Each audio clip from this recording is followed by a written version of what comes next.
ప్రభావతి అయితే మనోజ్ పైన ఉన్న ప్రేమతో బాలుని నానా మాటలు అంటూ ఉంటుంది. అసలు వీడి వల్లే కదా ఆ పెద్ద మనుషులతో మాట పడవలసి వచ్చింది.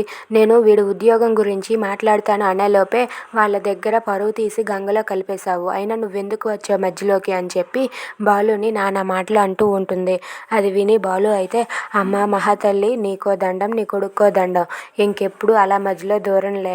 అయినా ఇప్పుడు నేనేం తప్పు చేయలేదు. ఉన్నమాట ఆడాను. ఉన్నమాట ఆడితే మీకు ఉరిక్కిపడినట్టు ఉంటుంది. అంతేకాని నేనేమీ తప్పు చేయలేదు. నా భార్యని నా భార్య అన్నాను. వాడికి పెళ్ళాం అంటే నేనెలా ఒప్పుకుంటాను అని చెప్పి బాలు అయితే వాళ్ళ అమ్మకి అక్కడ మాట చెప్పేసి అక్కడి నుంచి అయితే వెళ్ళిపోతాడు.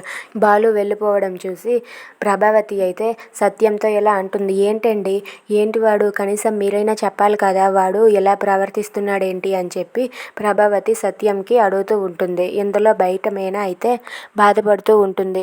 ఆయన ఎప్పుడు నన్ను కట్టిపడేశారు, ఆ మీనాని నాకు కట్టిపడేశారని చెప్పి అంటూ ఉన్నాడే తప్ప నా భార్య అని ఎప్పుడు ఒప్పుకుంటాడో ఏంటో అని చెప్పి బాధపడుతూ ఉంటే ఇంతలో అక్కడికి సత్యం వచ్చి, ఏం బాధపడకమ్మా, వాడు మారుతాడు.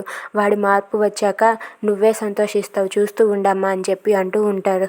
ఆ మాటలకు మీనా అయితే, ఆ మార్పు కోసమే నేను ఎదురు చూస్తున్నాను మామయ్య గారు అని చెప్పి మీనా సత్యంతో అంటూ ఉంటుంది. Thanks for watching friends. Please subscribe our channel. Thank you.